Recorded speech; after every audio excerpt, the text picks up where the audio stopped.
Nang panoorin ko naman ang replay nito, nagulat ako doon sa eksena kung saan ko ito unang nakita dahil mag-isa lang pala akong tumitira sa hangin na tila may kalaban kahit wala naman pala. Pati doon sa eksena kung saan hinahabol niya ako ay wala rin siya.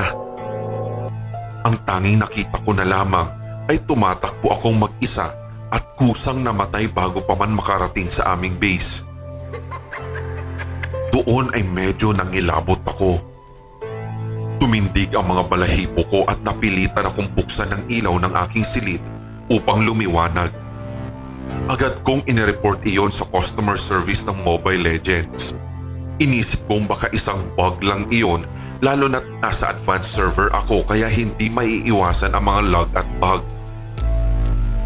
Subalit, nang makapunta ako sa isang Facebook